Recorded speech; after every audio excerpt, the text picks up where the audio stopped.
ડભોઈ નગરમાં છેલ્લા એક અઠવાડિયાથી પડી રહેલી કાળઝાળ ગરમી વચ્ચે ઝાડા ઉલટીના કેસો સામે આવતા આરોગ્ય તંત્ર એક્શન મોડમાં આવી ગયું છે. નગરમાં રોગચાળો વધુ ન વકરે તે માટે મુખ્ય જિલ્લા આરોગ્ય અધિકારીના માર્ગદર્શન હેઠળ તાલુકા હેલ્થ ઓફિસર ડોક્ટર જીતેન્દ્ર અને ડોક્ટર રંગેશ સહિત સુપરવાઇઝર અધિકારીઓની દેખરેખ હેઠળ ખાસ તકેદારીના પગલાં ભરવામાં આવ્યા છે. આરોગ્ય વિભાગ દ્વારા તાત્કાલિક ધોરણે 30 અલગ અલગ ટીમો બનાવીને અસરગ્રસ્ત વિસ્તારોમાં સઘન સર્વેક્ષણ હાથ ધરવામાં આવ્યું છે. આ કામગીરી દરમિયાન ટીમો દ્વારા પાણીના નમૂના લઈને લેબોરેટરીમાં મોકલી આપવામાં આવ્યા છે. આ સર્વે દરમિયાન પાણીની લાઇનમાં 8 જેટલા લીકેજ મળી આવ્યા છે, જેને કારણે દૂષિત પાણી સપ્લાય થવાની આશંકા છે. આ અંગે નગરપાલિકા તંત્રને તાકીદે સમારકામ કરવા માટે જાણ કરી દેવામાં આવી છે. તંત્ર અને રહીશો માટે રાહતના સમાચાર એ છે કે આરોગ્ય વિભાગના આ સઘન સર્વે અને સમયસરની કામગીરી બાદ હાલ નગરમાં ઝાડા ઉલટીનો કોઈ નવો કેસ પ્રકાશમાં આવ્યો નથી. આગામી તહેવારોને ધ્યાનમાં રાખીને નાગરિકોના સ્વાસ્થ્યની સુરક્ષા કાજે આરોગ્ય ટીમો દ્વારા સતત મોનિટરિંગ અને માર્ગદર્શન પૂરું પાડવામાં આવી રહ્યું છે.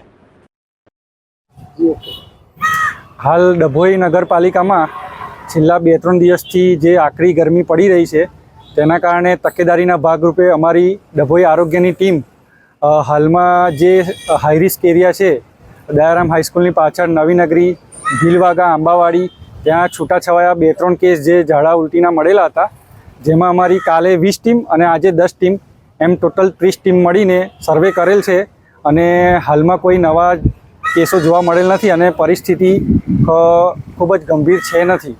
અને તકેદારીના ભાગરૂપે હાલમાં પણ અમારી આરોગ્યની ટીમ આટલા સખત તાપમાં ખડે પગે રહીને કામગીરી કરી રહી છે. કયા એરિયામાં તમારી ટીમ સર્વે કરી રહી છે અને શું આગળનો?